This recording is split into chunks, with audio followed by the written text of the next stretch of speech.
ஒரு விஷயம் உங்களுக்கு தெரியுமா?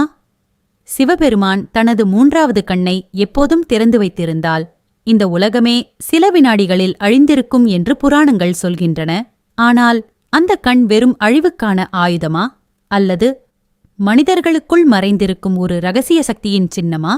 ஏன் அந்த கண் மூடியே இருக்கிறது? அது திறந்தால் என்ன நடக்கும்? மூன்றாவது கண் என்றால் உண்மையில் என்ன? அது ஆன்மீகமா, அறிவியலா, அல்லது மனித மூளையின் மறைந்த திறனா? இந்த வீடியோவின் முடிவில் நீங்கள் சிவபெருமானின் மூன்றாவது கண்ணை பற்றி முன்பு ஒருபோதும் கேள்விப்படாத உண்மைகளை அறியப் போகிறீர்கள்.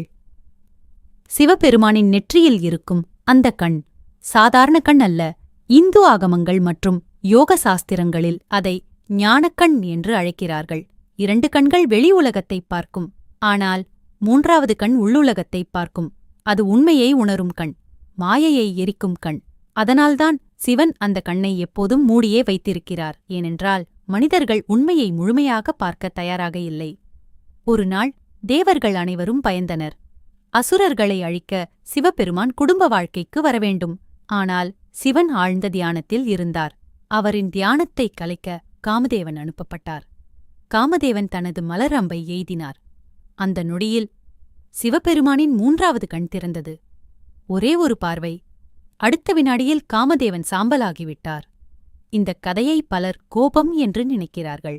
ஆனால் உண்மையில் அது ஆசையை அழிக்கும் ஞானத்தின் சக்தி என்பதற்கான குறியீடு.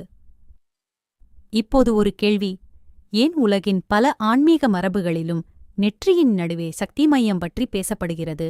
யோகத்தில் அதை ஆஜ்ஞா சக்கரம் என்று சொல்கிறார்கள். இந்த இடம் மனித மூளையின் பைனியல் கிளாண்டுடன் தொடர்பு இருக்கலாம் என்று சில ஆராய்ச்சியாளர்கள் கூறுகின்றனர். இந்த சிறிய சுரப்பி உறக்கம், கனவு, உடல் நேரம் ஆகியவற்றை கட்டுப்படுத்துகிறது.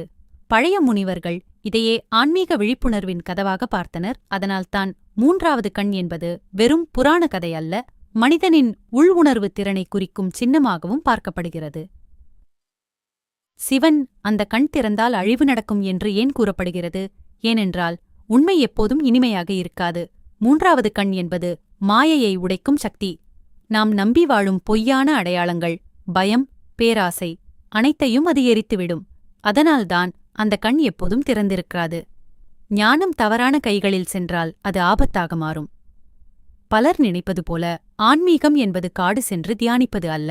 உண்மையான ஆன்மீக விழிப்புணர்வு என்பது உங்களை நீங்களே உணர்வது, உங்கள் மனதை கவனிப்பது, உங்கள் கோபம், ஆசை, பயம் உங்களை கட்டுப்படுத்தாமல் இருப்பது. இதுதான் சிவபெருமான் காட்டும் பாதை. அதனால்தான் அவர் கண்களை மூடி தியானத்தில் இருக்கிறார். வெளி உலகத்தை வெல்வதற்குப் பதிலாக உள்ளுலகத்தை வெல்லச் சொல்லுகிறார்.